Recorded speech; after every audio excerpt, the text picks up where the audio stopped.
नमस्कार दोस्तों, आप सभी का हमारे MDS न्यूज चैनल में स्वागत है। दोस्तों, आज हम बात करेंगे 31 अक्टूबर के सभी मुख्य समाचारों और तमाम बड़ी खबरों के बारे में। दोस्तों, अगर आप हमारे चैनल पर नए हैं तो प्लीज चैनल को सब्सक्राइब करके बेल आइकन को भी दबा दें, जिससे आप सभी तक सभी ताज़ा खबरें जल्द ही पहुंचा सके। तो आइए दोस्तों, बिना टाइम वेस्ट किए खबरों पर नजर डालें। चलिए बढ़ते हैं आज के पहले अपडेट की ओर। 15वें वित्त आयोग की रिपोर्ट हुई तैयार, 9 नवंबर को राष्ट्रपति को सौंपी जाएगी रिपोर्ट। NK सिंह की अध्यक्षता में आज 15वें वित्त आयोग ने आज वर्ष 2021-22 से 2025-26 के लिए रिपोर्ट को तैयार कर लिया है। बता दें कि आयोग ने भारत के राष्ट्रपति को अपनी रिपोर्ट पेश करने के लिए समय मांगा था। केंद्र सरकार ने जानकारी दी है कि अब यह निर्णय लिया गया है कि 9 नवंबर को यह रिपोर्ट राष्ट्रपति रामनाथ कोविंद को सौंपी जाएगी। बता दें कि समिति में Ajay Narayan Jha, doctor Ashok Lahiri, professor Anup Singh, doctor Ramesh Chand सदस्य हैं। इसके साथ ही प्रधानमंत्री नरेंद्र मोदी को अगले महीने इस रिपोर्ट एक कॉपी सौंपी जाएगी। बुधवार को NK सिंह ने पूर्व वित्त आयोग के प्रमुखों के साथ की थी बैठक। बता दें कि NK सिंह की अध्यक्षता में गठित 15वें वित्त आयोग की रिपोर्ट को तैयार कर लिया है।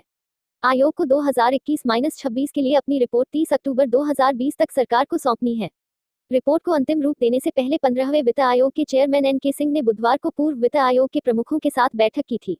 यह बैठक ऐसे समय हुई है जब आयोग अपनी सिफारिशों को लेकर विचार विमर्श की प्रक्रिया पूरी कर चुका है, अंतिम रिपोर्ट देने की तैयारी में है।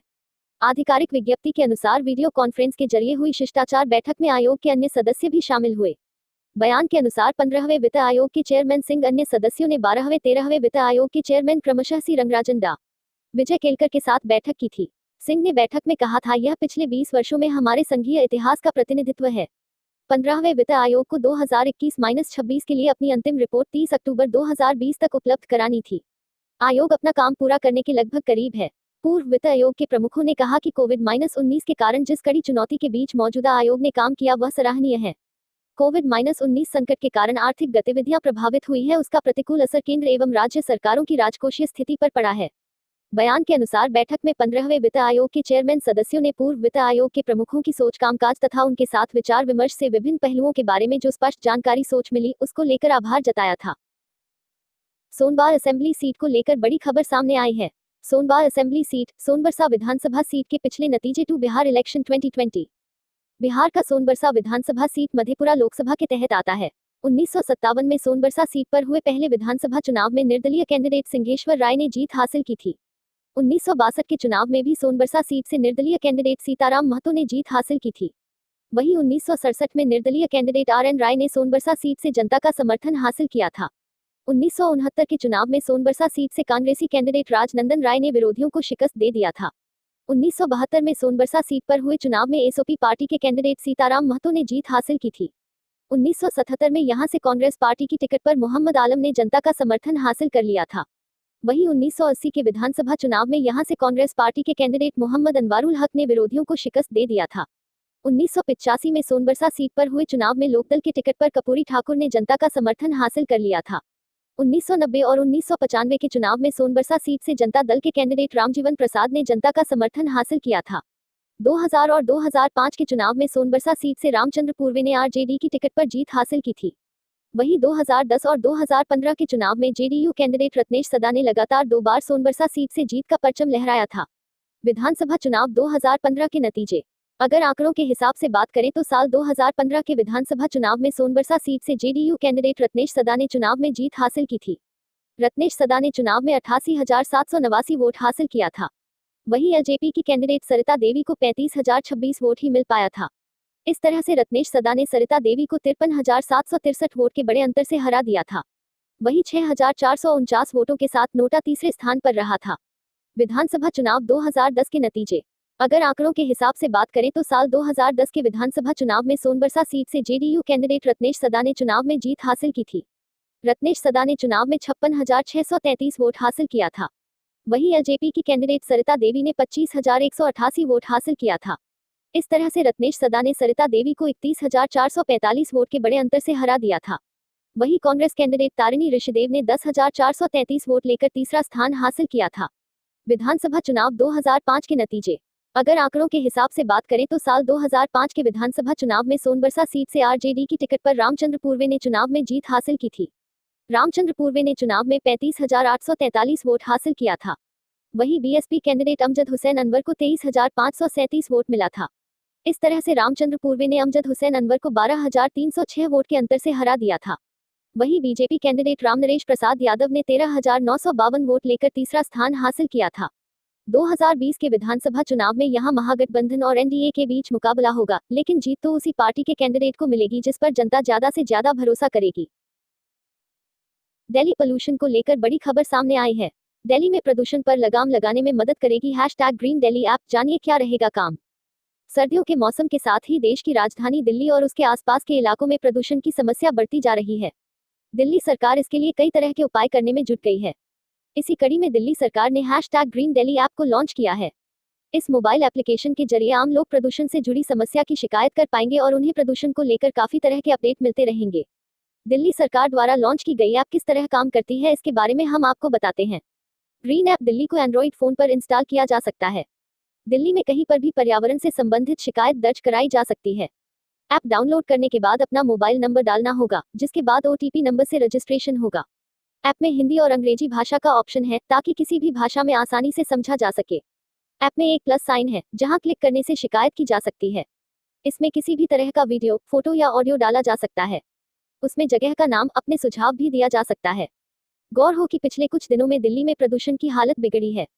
फिर से AQI लगातार 400 के ऊपर बना हुआ है, यानी खराब श्रेणी में बरकरार है। दिल्ली सरकार की ओर से पहले भी कुछ योजनाओं को शुरू किया गया है, जिसमें रेड लाइट पर इंजन बंद करने का अभियान शामिल है। इस मोबाइल ऐप को लॉन्च करते हुए दिल्ली के CM अरविंद केजरीवाल ने कहा कि प्रदूषण से लड़ने के लिए सरकार सभी को इस मुहिम से जोड़ना चाहती है, क्योंकि जनता की सहायता के बिना कोई बड़ा बदलाव नहीं आ सकता। दिल्ली CM ने लोगों से अपील की है कि वे इसमें अधिक से अधिक हिस्सा लें और प्रदूषण को फैलने से रोकने में मदद करें। इससे पहले दिल्ली सरकार राजधानी में बढ़ते प्रदूषण पर लगाम लगाने के लिए रेड लाइट ऑन गाड़ी ऑफ अभियान शुरू है। इसके अभियान के तहत रेड लाइट ऑन होने पर वाहन चालक को इंजन बंद करना होगा। यह अभियान आगामी 15 नवंबर तक सुबह 8 बजे से शाम 8 बजे तक चलेगा। अभियान की सफलता के लिए दिल्ली के 100 व्यस्ततम चौराहों पर 2500 पर्यावरण मार्शल की तैनाती की गई है। महाराष्ट्र के मुख्यमंत्री पर बड़ा आरोप। बीजेपी नेता किरीट सोमैया ने महाराष्ट्र के मुख्यमंत्री पर लगाया करोड़ों के घोटाले का आरोप। बीजेपी नेता किरीट सोमैया ने मुख्यमंत्री उद्धव ठाकरे पर कथित रूप से 12,000 करोड़ रुपए का घोटाला करने के लिए गंभीर आरोप लगाए हैं। किरीट सोमैया का दावा है कि उद्धव ठाकरे के कहने पर महानगरपालिका आयुक्त ने 72 घंटे के भीतर 3,000 और 7,000 करोड़ रुपए की निजी बिल्डर की जमीन खरीदने का प्रस्ताव पारित किया। किरीट सोमैया इस संदर्भ में राज्यपाल से मिलेंगे और उन्हें लोकायुक्त से मामले की जांच करने का आदेश देने की मांग करेंगे। सोमैया के अनुसार अस्पताल के निर्माण के लिए 7,000 करोड़ रुपए, जमीन के लिए 3,000 करोड़ रुपए, इंफ्रास्ट्रक्चर के लिए और 2,000 करोड़ रुपए मंजूर किए गए थे, लेकिन यह सब करने में कोई प्रक्रिया पूरी नहीं की गई। किरीट का आरोप है कि उद्धव ठाकरे ने कैबिनेट, स्वास्थ्य विभाग के अधिकारियों, नगर निगम के अधिकारियों या उनके सहयोगियों से सलाह किए बिना कोविड टास्क फोर्स की बैठक में इस मामले पर चर्चा की। चर्चा के बाद नगरपालिका आयुक्त तुरंत प्रस्ताव पारित करने के लिए तैयार हो गए। किरीट ने अपनी शिकायत में कहा है कि मुख्यमंत्री ने घोटाले को अंजाम देने के लिए टास्क फोर्स का इस्तेमाल करने की कोशिश की। प्रस्ताव को 20 जुलाई 2020 को एक बैठक में पारित किया गया, जिसमें एक टास्क फोर्स का गठन कोविड की सलाह के लिए किया गया था और सलाह के अलावा कोई अधिकार नहीं था। साथ ही इस टास्क फोर्स की बैठक के मिनट भी नहीं रखे गए थे। किरीट ने आरोप लगाया कि उद्धव ठाकरे अस्पताल स्थापित नहीं करना चाहते हैं, लेकिन यह घोटाला उनके निकटतम बिल्डर को 2,000 करोड़ रुपए का लाभ पहुंचाने के लिए किया जा रहा है। किरीट सोमैया ने आरोप लगाया कि मुंबई में स्थापित कई जंबो कोविड सेंटर को सुविधा राज्य सरकार द्वारा नहीं दी जा सकती, लेकिन इतनी बड़ी राशि कोविड जैसी बीमारी के लिए खर्च की जाती है जो 100 वर्षों में एक बार आती है। क्या इतनी बड़ी राशि खर्च किए जाने की आवश्यकता है? शिवसेना ने अभी तक इन आरोपों का जवाब नहीं दिया है। यह देखना महत्वपूर्ण होगा कि शिवसेना किरीट सोमैया के इन आरोपों का क्या जवाब देगी। कृषि कानून को लेकर एक बहुत बड़ा अपडेट सामने आया है। राजस्थान विधानसभा का सत्र कल से कृषि कानून के खिलाफ पारित हो सकता है बिल। केंद्र के कृषि कानूनों के खिलाफ आर पार की लड़ाई के मूड में आ चुकी राजस्थान की कांग्रेस सरकार ने शनिवार से विधानसभा का सत्र बुलाया है।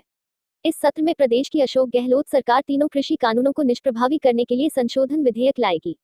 जहां बीजेपी इस सत्र में अटैकिंग मूड में नजर आएगी, वहीं कांग्रेस ने इस हंगामेदार सत्र के पहले ही दिन बिल को पेश करने के लिए विशेष रणनीति बनानी शुरू कर दी है।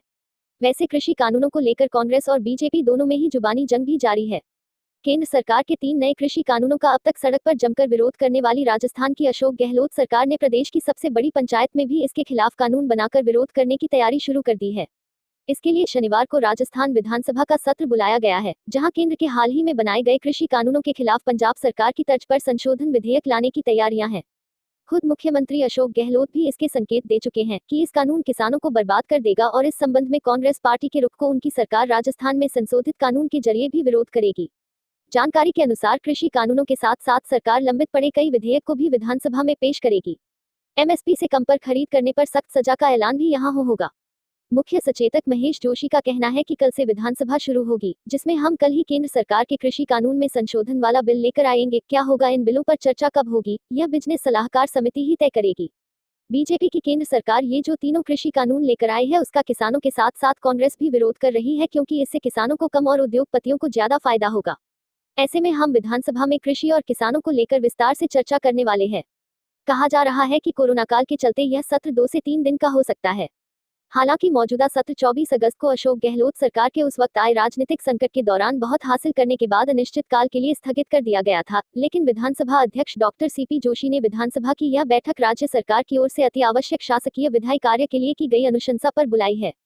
इस सत्र में अपनी रणनीति तय करने के लिए विधानसभा के शनिवार सुबह 10 बजे बीजेपी विधायक दल की बैठक ना पक्ष लॉबी में बुलाई गई है, जहां नेता प्रतिपक्ष गुलाब चंद कटारिया की अध्यक्षता में होने वाली इस बैठक में सत्र के दौरान पार्टी की रणनीति को लेकर चर्चा होगी।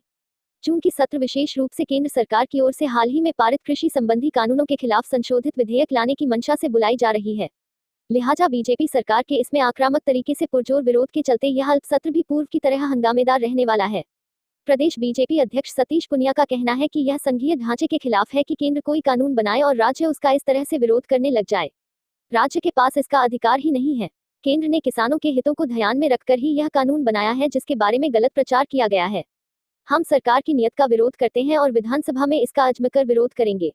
बीजेपी की ओर से उसकी तिगड़ी नेता प्रतिपक्ष गुलाब चंद कटारिया, उपनेता प्रतिपक्ष राजेंद्र राठौर और विधायक व भाजपा प्रदेश अध्यक्ष डॉक्टर सतीश पुनिया मोर्चा संभालते दिखेंगे, क्योंकि बीजेपी नेता जहां पिछले लगभग 2 महीने से कृषि कानून को लेकर प्रदेश भर में किसानों और आमजन को जागरूक करने में जुटी है, ऐसे में सरकार का प्रस्तावित संशोधन इस मिशन में खलल डाल सकता है। वहीं कांग्रेस की कोशिश अपने नंबर गेम के आधार पर इस बिल को किसी भी तरह पास कराने की रहेगी, लेकिन कृषि संशोधन बिल के साथ प्रदेश में लगातार बिगड़ती कानून व्यवस्था का मुद्दा भी सरकार के लिए इस सत्र के दौरान सबसे ज्यादा परेशानी वाला साबित होगा। चलिए दोस्तों, आज के लिए बस इतना ही। अब कल मिलेंगे देश भर की तमाम बड़ी व छोटी खबरों के साथ। दोस्तों, अगर आप हमारे चैनल पर नए हैं तो प्लीज चैनल को सब्सक्राइब करके बेल आइकन को भी दबा दें और रोजाना ऐसी वीडियोस को लाइक कर शेयर करना ना भूलें। धन्यवाद।